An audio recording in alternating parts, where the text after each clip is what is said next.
Welcome, everybody. No, it's not Sunday. It is a regular weekday, but here we have something special for you lined up. Over a couple of the last months, we've had some interviews where bands interview each other, my favorite kind of interviews.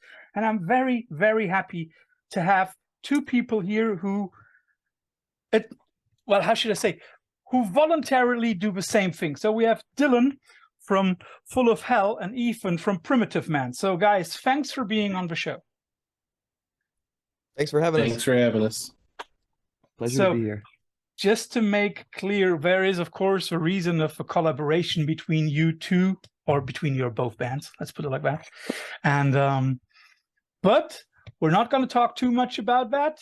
We have a review for that where we talk about the record, which I think is amazing. Not that I was surprised by it, but I'm really excited to hear what you have to ask the other. So, Dylan, why don't you start off with your first question for Effin? Yeah, sure. So just a preface, I've been a fan of the music Ethan's made for a long time. So some of these questions are like origin based. As a fan, I'm curious myself. So my first question, Ethan, would be, in the beginning when you were a kid, I know you play instruments in your bands, but what led you to picking up the microphone? Was it like a necessity because nobody else wanted to do it? Or did you think, this might be something I could do? It's because we couldn't find anyone else to be a singer. And my bandmates refused, and I knew that we needed to have a singer. So I just was a temporary singer until we found a singer, and then there was never a singer, and then I just became a singer. Dude, same story. Nobody wanted to do it, and the guitar player in the first band was way better than me. So I was like, you know what? How about I just don't spend any money on equipment? And,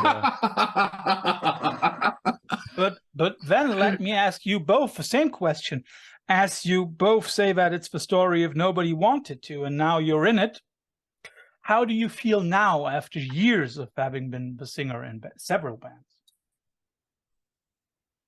I love it. I don't want to do anything else.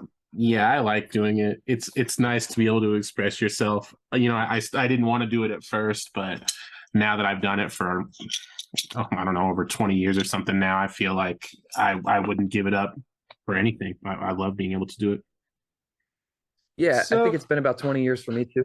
Point. 20 years already. The thing with me was, yeah, I mean at 13, I joined my first band. But the thing with me is I had a lot of trouble applying myself to things that I wasn't immediately good at, which is almost nothing. So I found that imitating sounds with my voice was pretty easy for me. So it did a lot for my my self-esteem. So I loved it. From the jump, I was like, oh my God, I love this, because it felt natural, So yeah, I still enjoy it. So Effin, your first question for Dylan, fire away. So mine were collaboration based and not as deep as the one that Dylan asked. So don't worry. So I was just asked, what preparation, if any, did you guys do before meeting up with us to work on the collab? Did you do anything before you met up with us, or did you guys just show up? We just not showed knowing. Up. Not even okay. I mean, okay, Spencer probably did something, but there's no way in hell Sam even thought about it, nor Dave, and I didn't write anything beforehand. I was confident though. I mean, also, we had bad influences. The body doesn't prepare beforehand either, and it always worked out for them. And I do that intentionally now because I find that it's just I don't know, it just works out. It's so much more organic when I just do it on the spot. Yeah, I mean, even though that just happens to line up with being lazy. So well, I mean, we had a couple of ideas or whatever that we showed you guys, but most how it is, that a lot of that shit. Yeah, it didn't. Okay, yeah, I guess Spencer prepared then. Yeah, he prepared. I did not. Yeah.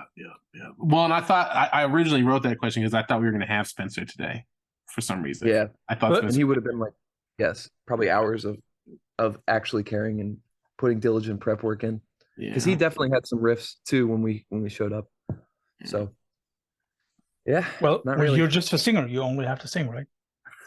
That's not true. I mean, I'm just Like, I did don't you know. write any? You didn't write any of those. You did all that. We did Oh. all that together, right? Like, did you write No. any of those lyrics? Because you started out Yeah, the shit, and then I would come in with mine. So, did I you write did. any of those before? I did, but here's the thing. I knew what we were going to write about just because Oh yeah. I know what you write about and what I write about. And I just had a feeling of what would fit. And I have like a loose leaf lyrics thing that I'm always adding to. Not constantly, but so there were lines that, I really liked that just carried into the project. And that's what happens with all of my records. There's always like something I'm picking out of that folder. So yeah, I guess, indirectly I had prepped. Yeah. Okay. how long did I did all mine there. before Dylan jumps What? in again? How long did the writing and recording process take for the collaboration? Sorry. Was it like 5 days or something? Did we do it in 5? Yeah, I think that we recorded in 5, and then Andy took 2 to mix. Yeah. Yeah. Yeah. We were busy. I mean, we could have recorded longer too. I feel like we left I think that we quit. We quit like a day early or something. a couple days early. Yeah. So and it feels good because it doesn't feel like we were scraping the bottom. So I think there's more that could be said too, which is it's cool. Spencer knows a lot of times Spencer knows when to call it because, at least speaking for me is like how I consume music. A lot of music I don't really like when it drags. And I think it's probably pretty easy when you're in a group like that to like just keep putting stuff into the record. Spencer's really good at calling stuff and making it feel concise. I just don't like when stuff overstays its welcome. That's one of the things I always loved about Primitive Man too, because I feel like your DNA as a band is like so blended with other subgenres, like especially like sludge, which I consider to be more like punk in ethos and delivery than like traditional doom. I always felt like you guys were more concise than like, some of the other doom bands that might exist out there. Not to just call you guys doom, but you know what I mean. I hear what you mean. I appreciate that. Yeah, I feel like it had movement and went somewhere, held my attention. Yeah, I mean, I'm pretty proud of it, but I thought that we called it. I thought that we called it a good time too. I feel really good about what we did together, man. But, Oh yeah, man. Moment in time. Love it. Dylan, your second question. All right. Here's a good one. So after decades of being kind of enveloped in metal music and, just overly distorted guitar music in general, do you have much desire to listen to it in your free time at all? Or do you find yourself almost exclusively listening to like non-metal music? I listen to stuff that I would consider to be classics pretty regularly, but I would say that I mean, I still listen to metal, but I would say that it's probably like a 60-40% split now. Yeah. Whereas in the past, it was probably a little bit more like 80-20, you know what I mean? So Yeah. I still listen to it, but I definitely am searching for inspiration outside of metal a lot. Yeah, you have to. Yeah. That doesn't mean I don't love it. I just, man, I like other shit too, and I want to try to bring some of those ideas into this harsh realm. Yeah. I think it takes a certain kind of like fan to be like a full-blown. I know there's tons of metalheads that are like full-blown, I just love to listen to extreme metal all the time. I think it takes like a certain level of dedication and obsession. I just like in everything I do, I always felt like I couldn't. I just like I don't know. I just like listening to all kinds of things, and I like eating all kinds of foods. I think of all these experiences and like the way we're taking in things through our senses or whatever, however you'd want to put it. There's just like I don't really get not having like a ton of variety. I think I get burned out really easily on stuff. Yeah, I mean, I agree with you, man. I think that having variety is good, but your band is good about blending shit in. You All distorted though. Still, I think I think like from a distance, maybe it seems, yeah, no, I hear you though. It just feels good to listen to lots of different kind of stuff. And I figured you guys were definitely at that point. I know some people that are like death metal freaks and they just listen to, or maybe like they're super into grindcore and they literally listen to grind or noise or death metal like all day, every day. Good for them. No, I got those friends too. 40 years old now. I need a little bit of peace sometimes. I can't be listening to that shit. No more 24/7. Die Hard. I Cool. totally agree with you guys. Although, I mean, like listening to a lot of metal, probably similar to what Ethan said, like 60 to 40, maybe 65-35 to metal. But yeah, Dylan is also right. Listening to metal all the time, I would feel some kind of, how should I say, limiting myself in spots where it's not necessary. I just think that if you want to understand extreme music, that like to truly understand extreme and harsh music, you also need to be able to understand other things that are not that. It's like I think that in a sense of being exposed to other things and having taste for other things really shows me the power of extreme music, like for what it is. If you're immersed in it all the time and that's all that it is and that's all that you hear, I think that you lose perspective on this is underground, on not popular music. A lot of guys who only listen to metal and are only immersed in the world of metal think that this corner is like this huge thing, but extreme metal, like real extreme metal, is such a small part of what music actually is in this world. Totally. Yeah, definitely. I also think it's like so reductive and pretentious to like not pretend like all of your favorite bands that play extreme metal, like extreme guitar music, whatever you like, however broadly you would define like the greater metal and punk world, that it's not coming from like 100 different places in like your heroes' heads. Like all my favorite musicians that play that kind of music, they draw inspiration from so many other places. And you know, I think that's just like a natural progression. You know, as a musician, you should be exploring and plumbing other holes for inspiration. And I think like the biggest thing for me, like becoming an adult, you know, and like you really feeling like a consumer of music and that is really looking for something good. I think I've shed my like pop music can't be good kind of idea like a long time ago. It was another thing like the body helped me with. I think there's just a lot. I think there's a lot to be learned, even just from like a tactical perspective, just like looking at how they structure songs and who's writing the music for this person. And I don't know. I think you can find good ideas in like in any corner, really. I agree with you. I mean, so I listen to like you know, this like so much fucking rap. And you know that's pretty formulaic and a lot of it is like pretty poppy. But there's even a lot of things that you can get from that. Yo, bro, are you drinking a rain right now? Every day. Too early, man. Anymore. No. Dude, I never drank energy drinks in my life, really. Like I would like take them from a show or whatever and sip on them or whatever, but I always kind of hated them, you know? Yo, bro, you need to give me Emily's number. You need to get off that shit. You can't be No. Here, check this out. Check this out though. How much? I don't know how much caffeine is in a coffee, like a cup of coffee, but I drink like no joke, like a third of this a day. So disgusting. I'm drinking like a flat as fuck energy drink like 2 days after I cracked it open, but it's such a crazy volatile amount of caffeine that I just drink a little bit and I have like a really great day every day. And no nights. Yeah, and I get really angry and I've been taking my frustration out physically on like inanimate objects around me if I don't get them. And you can laugh. But no, I don't know. I actually bought 4 cases for our tour next week. Not just for me though, as like I'm a nice guy to my bandmates because they love it too. Man, I can't. Maybe a rep from Rain will listen to this and pay me to drink their drink every day. You know, they really should just give the tour a bunch of that shit for free. So we need to be spending money on that shit. Yeah, anyway, I mean, music question. So, Ethan, I think you're next. All right. Well, I was gonna say, how is this different than collaborations you've done in the past? She already kind of talked about that with the body.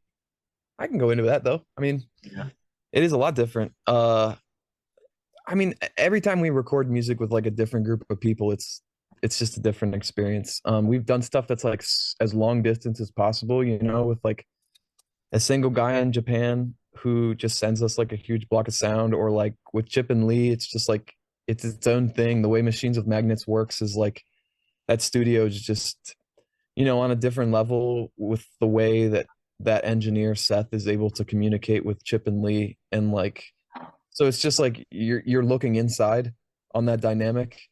And with you guys, we toured together, and I with you guys, like, I really felt like we were having like a peer-to-peer moment together. Like, it felt, not to say that it wasn't with the body, because it totally was, but it's just different with you guys. It was like you know a bunch of people on a truly equal level, all speaking at the same time in the room with the instruments, like just having all of us set up in the room together and play.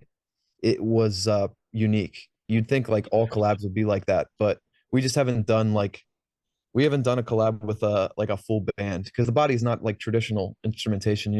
Like, Lee is really into pads. So with that, a lot of time in the control room, building from the beats up. And with Merzbow, it's like, it's basically just, it was us. We were so young, and he just sent us all this noise. And with you guys, it's like we've done these things a couple times, so we feel slightly more confident in how we wanted to present it, and we were all in a room playing together. So I'd say it felt like the most organic, in like a really good way. All right. Would you two say that this was more of a feeling of one big band doing it all together than two different ones? Oh yeah, two drummers.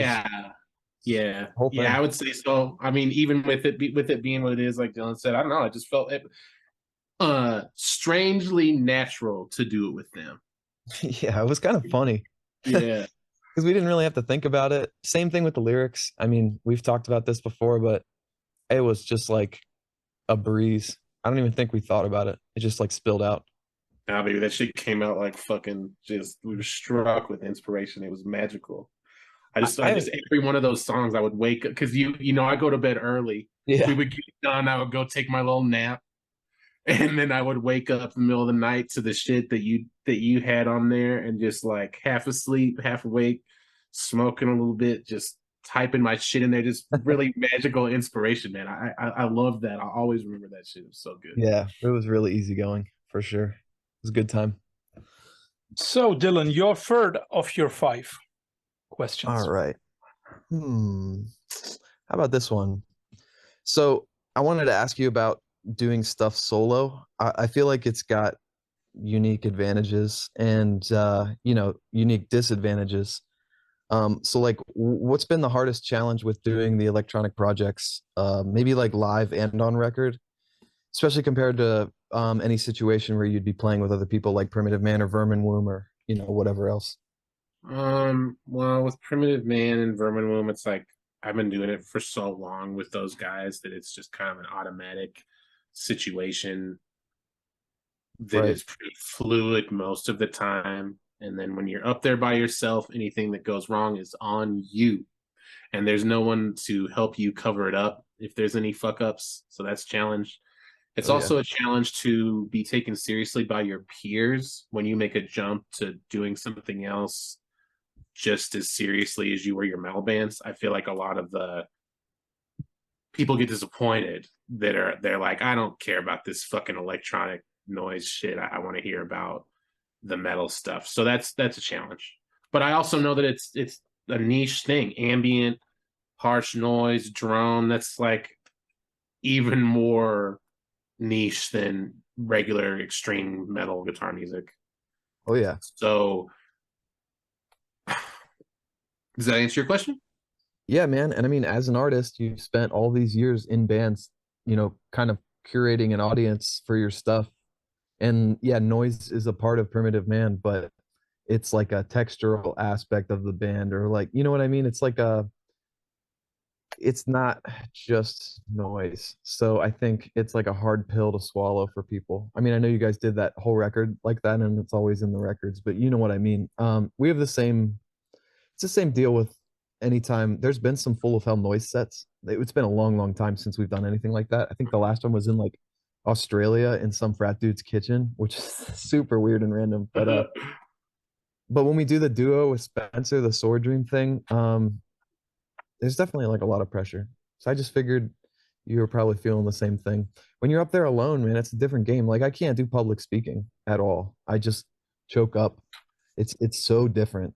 When you're up there and it's all noisy and you're with your bandmates, yeah, you don't even think. You just blink and it starts. Yeah, It's I like mean, a well, the muscle thing, memory. well, and the thing is too is like I've been doing noise probably as long as I mean, not exactly as long as I've been playing metal, but I don't know, man, like at least for like 15 plus years too. And so there's like years of like failure and fucking up and things that people just haven't seen because I was too focused on doing the metal thing. So Right. I've had like a long time to work up to being able to the point where I felt confident enough to like put out records, do tours, and this sort of thing. I think it's a good time to be doing it too, because I feel like at least from my perspective, I feel like the subcultures that we exist in are kind of in a spot right now where everybody is peripherally aware of things that, you know, kids 20 years ago might not have necessarily known. You know, like if some punk kid on the street that's, I mean, he's like into punk and hardcore, he might know about noise, he might not like it, but like the fact that they're even aware, you know, it just shows that I think there's like a lot of bleed over nowadays, you know. I think there's just bands bringing stuff like that to new types of people. So it Well, and helps. I have a disgusting idea that I can push it to people who and make them like it, who Right. may not have appreciated it before, but you know, it's some pipe dream shit. Yeah. Doesn't that also somehow have to do with the audiences that you play? I still remember one of my favorite moments at Roadburn 2018 was when they had Zola Jesus on the bigger stage. And I think she came up after Bellwitch, something like that. And I still remember how many people I saw in the audience and they were like, what the heck? And after like 2 or 3 songs, they noticed, okay, that is not your average bubblegum stuff. You know, you have to listen to it. And then, just like Ethan said, sometimes you can push stuff onto people, but it also has to be the right kind of group, I think. Yeah, that's how it has to be, right? I mean, that's like working the room though. Bunch of Roadburn Euro metalheads. I mean, at least Roadburn as it traditionally was, I think it was definitely more metal centric. Yeah. And I would see them taking chances, you know. The first year we played, Diamond de Galas had a set. Very well received. I feel like I mean, it's also the curator, the promoter too. I mean, if they're like known for a certain thing. I have a friend in London that books our shows, and he books like really progressive heavy music, and I think people know that and they're along for the ride. And with Walter and Becky at Roadburn, I think people are like into their vision. You know what I mean? Yeah. So they'll check stuff out. When we got booked on Roadburn, I was pretty surprised. I think it was because we were just touring with The Body, and they were like, "Oh, sure, they can play." It was the best. Gizm played that year too. So yeah, it's all the curator too. I mean, that helps. Definitely. Yeah, it's the tone of the room. Ethan, your next one. Okay.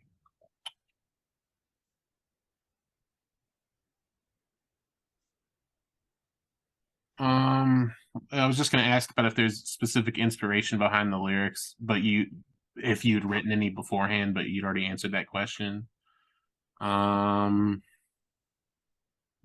Sorry, dude. That's okay. Some of my other questions, we kind of covered the stuff in them already. I was going to be funny and be like, "So, what's the name Full of Hell come from?" But I'm not. Yeah. So where does the name Full of Hell come from?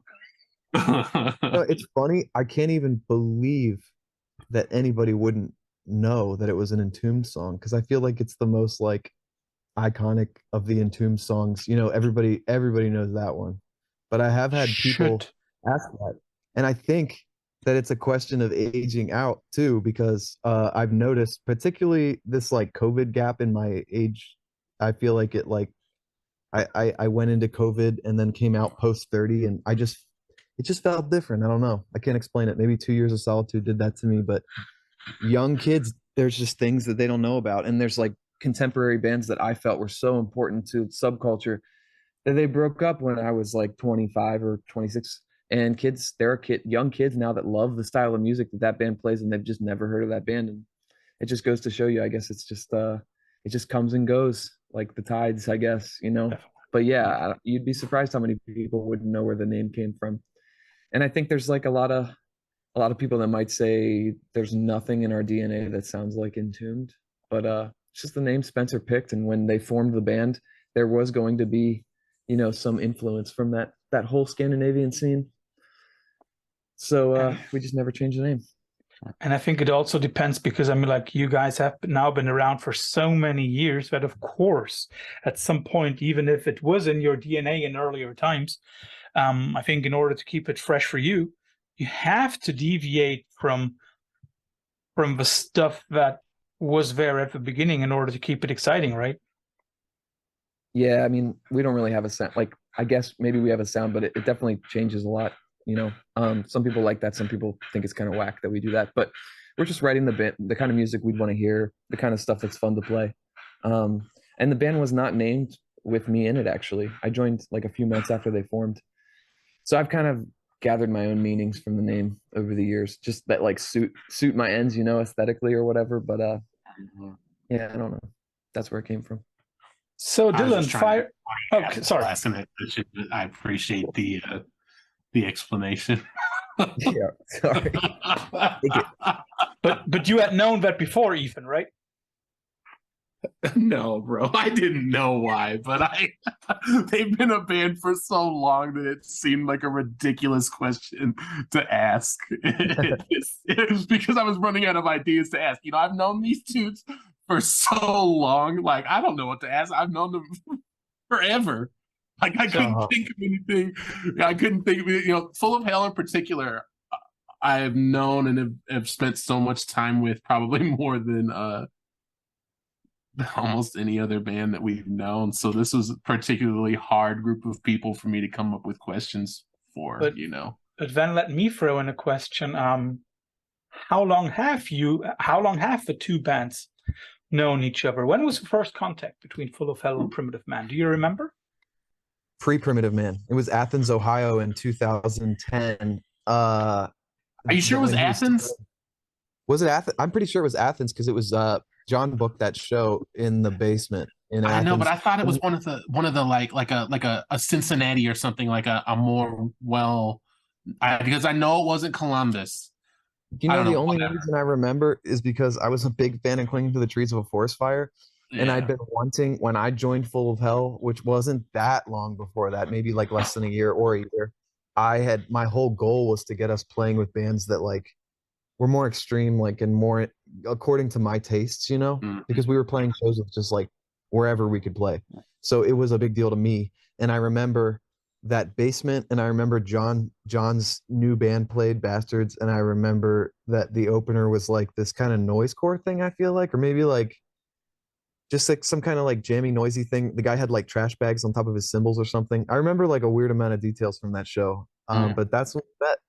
And Ethan was also the guy that brought us to Denver, which I felt like getting booked at the Blastomat at the time. From the outside, it seemed kind of hard because there was still this thing on the website that said you had to like mail in a letter. And we definitely mailed a letter, and I don't remember when we had done that. It was definitely way before you had booked us. So you might not have even been there yet. Or maybe they weren't even accepting letters. Like maybe that wasn't even it was just, I think it was just old punk rules. Right. But you brought us there. And you know what else I remember is I don't think we were particularly good, but you billed us as like Dark Throne meets Man is the Bastard on the flyer. And I thought that was just like the sickest, like talking up of our music ever. So yeah, I remember the details probably better than you do, because it was unique experiences for us, because you were kind of one of the first people where we were like, this is like the kind of artist that we really respect and want to be affiliated with, who's like kind of co-signing us by booking us and like describing us like this. So yeah, when was it when was this, like 2009? I want to say it was probably 2000. Damn, it might have been 2009 actually, because I'm trying to think. I think it was 2010, because I don't think I was even in the band until the very end of 2009, and then 2010 we got a 7-inch out and started working on like a split, and that because then in 2011 we went to Europe, and that's when we got Dave out of high school, and they almost expelled him. I can't even believe his parents were like, yeah, you can go. I will not let my kid go to Europe on some DIY booked insanity tour that no one's going to go to in the dead of winter, you know? Hey, well, Like, bro, yeah, you'll go TM. Europe's like pretty safe. No fucking way. Europe's pretty safe, I guess, but goddamn. It's like let your 16-year-old son go. Shit, All so right. you gotta go TM, man. My parents would have told me to go fuck myself if I asked them if I could do that. I toured for the first time the day I graduated high school. I skipped my own graduation party to do it. And my mom would not, it just wouldn't happen. So Yeah. I'm really happy that they let Dave do that.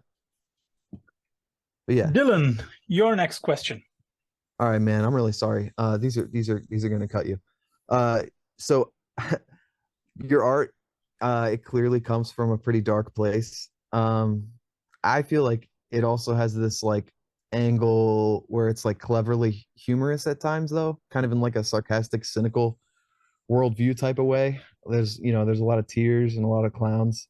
Mhm. I connect with that because every veiled punchline is sarcastic and still very real at the same time, like haha, the weeping clown, but like we are weeping, literally feel like weeping clowns day to day. So Yeah. do you feel like it's important for particularly bleak art to have that kind of existential like laughter at yourself? You think that's like a kind of a critical element of it, of your art, of bleak art in general?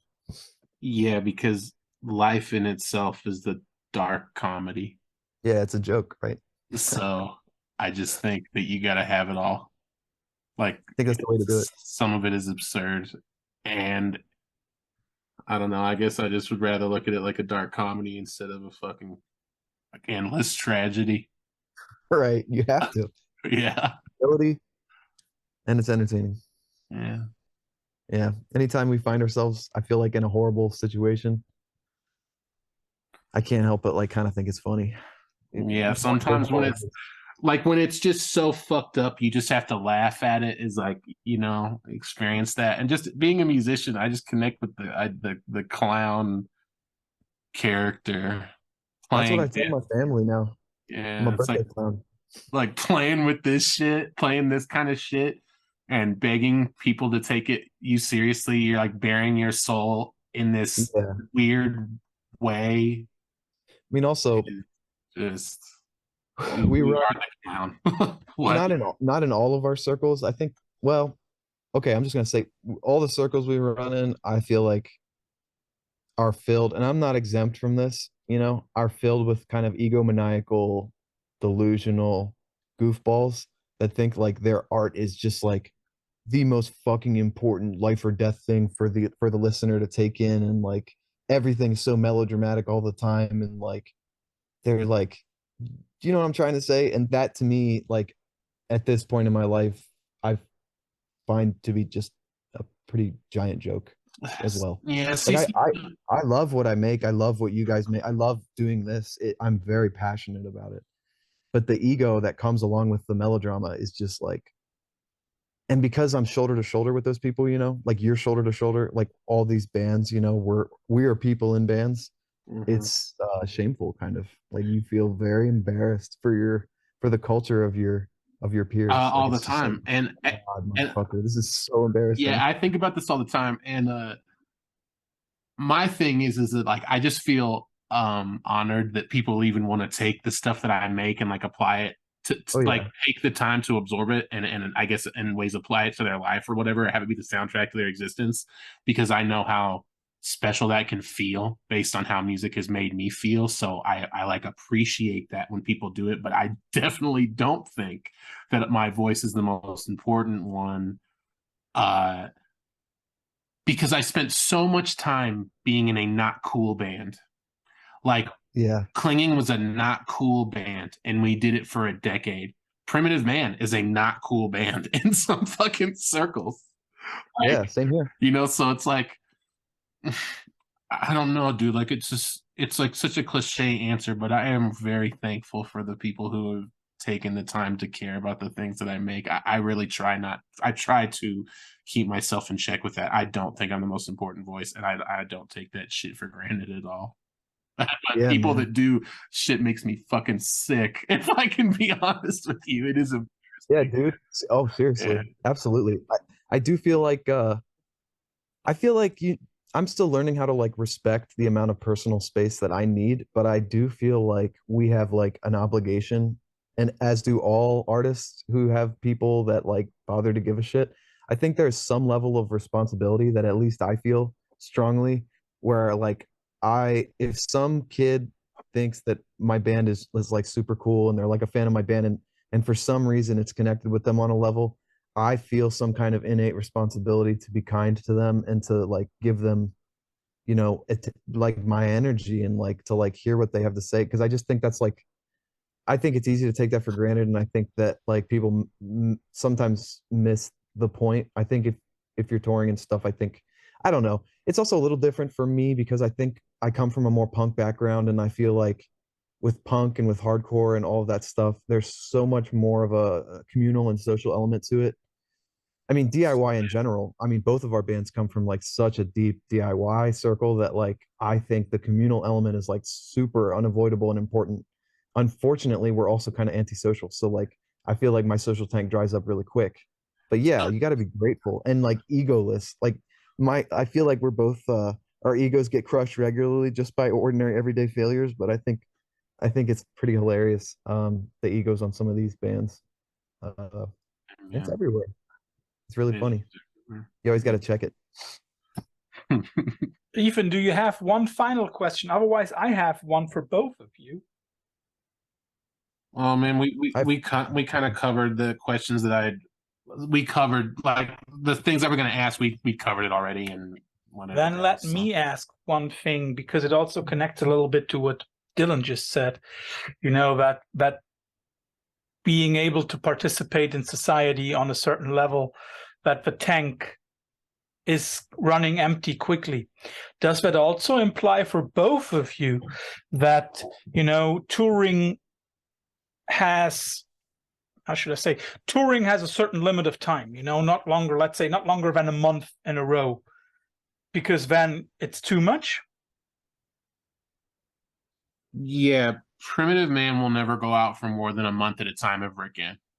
Mhm. We've done like No. 6, 7, 8, 9, 10, 11, 12 weeks at a time, all sorts of like real crazy shit over the last 10 years. But the last one that we did was like something like 10 weeks. We won't do that again. Well, you'll see us hitting a month and that's it. Unless I get asked to go with like some real big shit to me, like Sun or something, you won't see me going out for more than a month at a time because Mhm.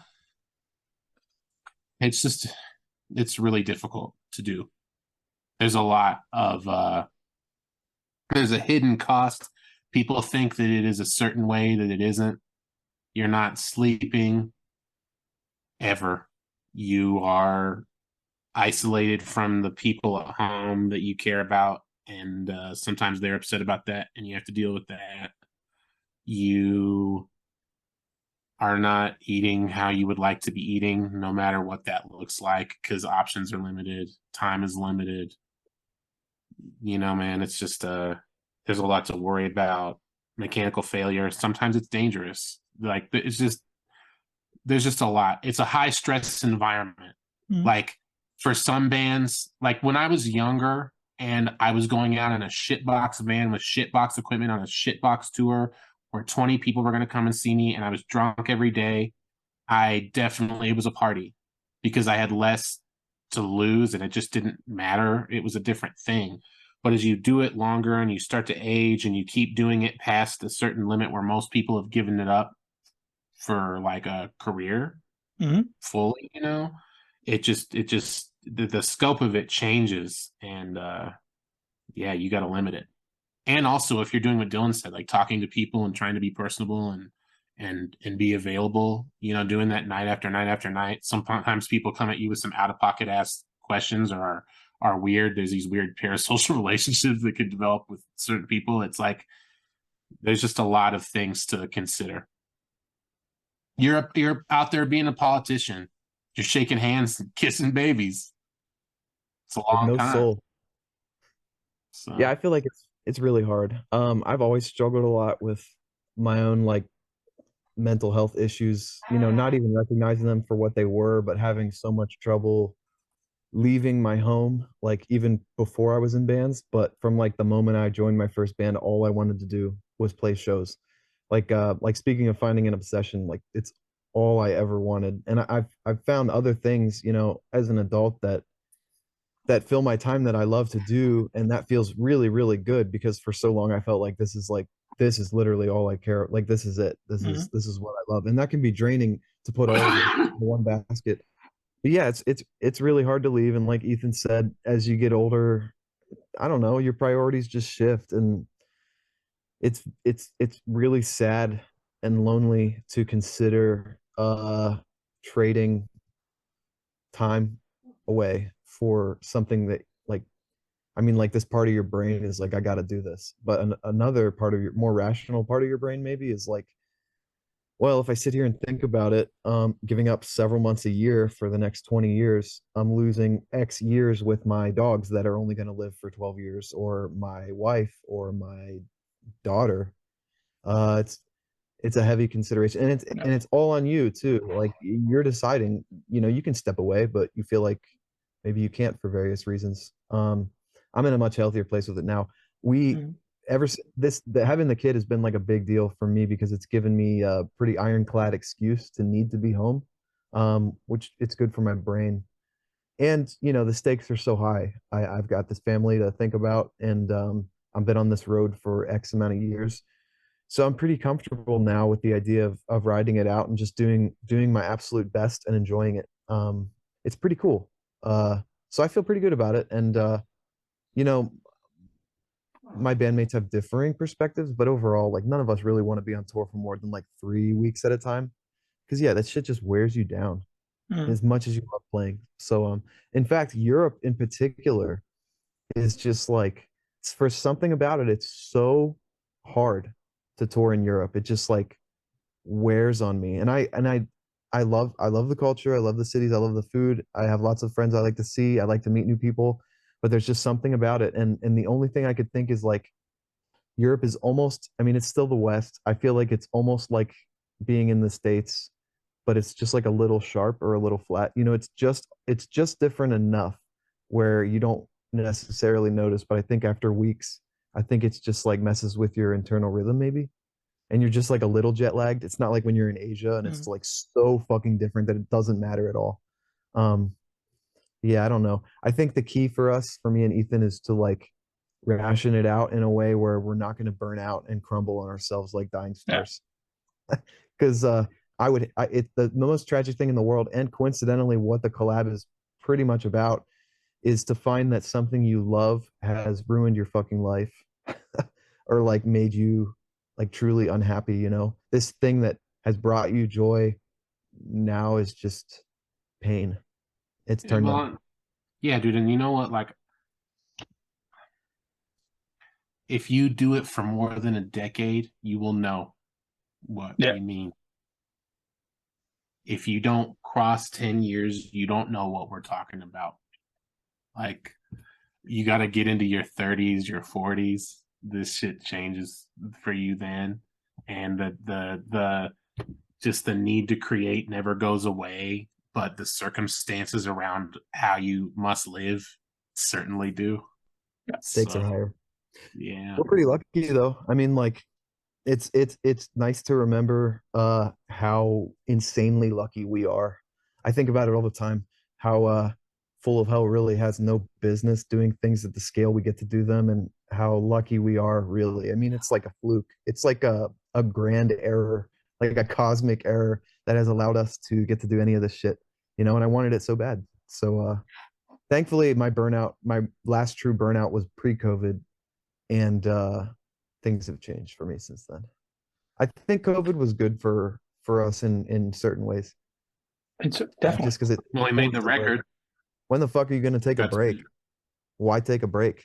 So you know, so maybe for us the break would have never come if there wouldn't have been a pandemic too. Us either. So yeah, it taught me that timing, intentional timing, is worthless. It doesn't really help you at all, because we had all these touring plans, and I'd been telling my wife, like, I just need a couple more years to tour and then we can have the kid. Like we'll figure it out, blah blah blah. And COVID and that have taught me that it doesn't really do. I mean, you can try to make plans, but fate has its own rhythm and it'll fuck your plans. So just go with the flow as best you can. I think that helps with the touring thing too, because you have all these aspirations for a tour and then you get out there and nobody gives a fuck or nobody comes or like whatever, you know. You just got to brace yourself for it. Helps to be beating your own ego into dust all the time. Numbs the failure. Yeah, being in a band's really fun. So, thanks for all those insights, guys. But of course, we cannot leave you without our regular quickfire question round at the end. You'll get a few questions where it's like roses versus tulips. You have to decide on one of them and maybe give a short explanation on why. And of course, both of you have to answer all of them. Sorry, can you start? The feed got weird for a second, and I no missed problem. part of it. We're gonna have this quick fire round where you choose from two alternatives, roses versus tulips, for example. And let's start with an easy one, I guess, for both of you. Roadburn versus Psycho Las Vegas. I cannot answer that question due to the professional nature of my job. I cannot answer that question. Okay. Dylan, Yeah. what would be your question? You can't really. He can't answer that question either, bro. No way. You gotta move. Listen, check it out. Check it out. You can't compare the two. They're not the same at all. Down Yeah. to the people that run the festivals. The vibe of Psycho Las Vegas is like American rock and roll party, like, you know, go crazy. It's in fucking Las Vegas, like the epicenter of excess and bright lights and party. It's not the same at all. And Roadburn is like this, like it's meant to be like this super progressive, like experimental sound festival, you know. The vibe is, you can't compare them. I mean, it's not the same food group. It's not even in the same. I would ballpark. agree with that. I would agree with that. Apples to oranges. Yeah. Oh, Yeah. that's good that you both go to food, because my next question is, what is preferred, Mexican or Cajun food? Mexican. Mexican. Just Mexican broader. forever. I'm from Cajun Denver. rules, though. Cajun food rules though. It's Creole spice is like a really, I think there's like really interesting flavors with Cajun food. Cajun culture is like super interesting too. You know, it's such a blender of different cultures, you know, together. So I think like the food is super interesting. But Mexico is, Yeah. Mexican food's beautiful. I don't know. It's like a whole world of food and the flavors rule. And Denver has fucking bomb Mexican food. Does Europe have one good Mexican restaurant? Do you even have one? You got to have one. Well, maybe. I'm very sure we do have one. Yeah. But it also, of course, always depends on, for example, which special Mexican food do you want? Do you want to have a good mole? Don't know. Do you want to have a good taco? For sure. Yeah, that makes sense. That's the other thing too. You know, one time in Europe when I was pretty young, we played in Poland and they made burritos, and it was literally chili poured into a tortilla. Yeah. So brutal. Yeah, that's nice. I would assume at this point somebody had been intelligent enough to figure out, you know, exactly how to do it justice. At least The tacos and burritos and, you know, the standard fare. Now let's Mexican switch to music. Godflesh versus Ministry. Godflesh forever. for me. Definitely Godflesh. I actually live down the street from the keyboard player Ministry, but I tried to message him one time and he left me on red. I was like, hey man, I think it's really cool that we're both making like experimental electronic music and we both tour and like we live in the same town and blah blah blah. I see you around. And he was like, cool. And then never really wanted to talk to me. So just based on that, I mean, I have huge beef. I just think Godflesh has a more consistent discography, and I'm more of a knuckle dragging moron, so I want it to be like insanely heavy. And I also love all of the Godflesh associated projects, which I'm pretty positive, Ethan, you feel the same.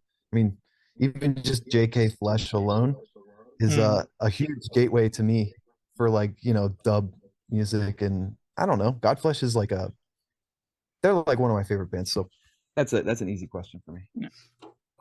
If you had to choose one genre to listen to right now, would it be sludge or punk? Sludge. I'll go with punk. I would put on Cockspar because I'm trying to have a really posy day today.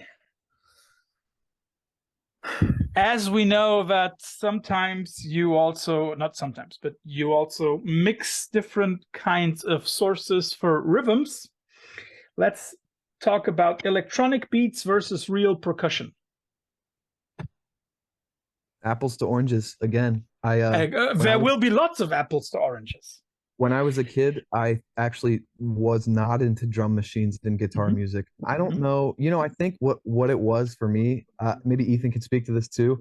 When I was like a teenager, there was like a big explosion of like I like grindcore that's not like true or whatever, but like really goofball ass like drum machine, like scene core MySpace kind of grind stuff. And I hated it. And like it was always like 250 BPM like fake blast beats made by people that don't program drums. Obviously finding bands like Godflesh changed that opinion. I think they're two different vibes entirely. I like to hear both in the right scenario. Yeah, in the right context. It's just context is everything. I think sampling is like one of the coolest things to happen to music, in a long time, in decades and decades for sure. Probably. I mean, I'm not the first or the last to be like transformed by the idea of what you can do with 2 seconds sampled from something, So I think they're both really cool. As you already mentioned grindcore, let's ask Pick Destroyer or Agoraphobic Nosebleed. I'm more of a Pig Destroyer guy. Yeah. For me, to just explain a little, I just think tonally, I'm always more into music that's a little more serious and dark. I think Pig Destroyer is like less tongue in cheek, so that's just my choice.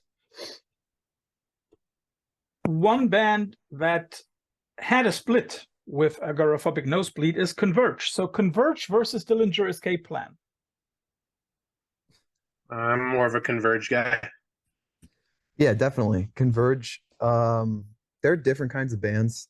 So like my favorite bands, there's always like behind the scenes reasons that they end up like becoming all time for me. And Converge is like one of my all time favorite bands based on how they operate and who they are. Those guys I look up to those guys like big time. And they're just a different, those bands did different things with their music and with how they operated in general. And I really loved Dillinger Escape Plan back in the day too. Totally wild band. Converge is just is my choice for that one. So as we all probably have a liking for movies, two dark ones from the 90s, The Crow versus Blade.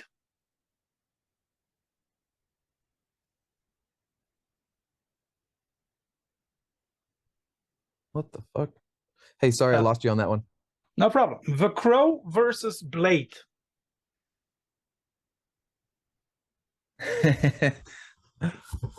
Ethan, you go first.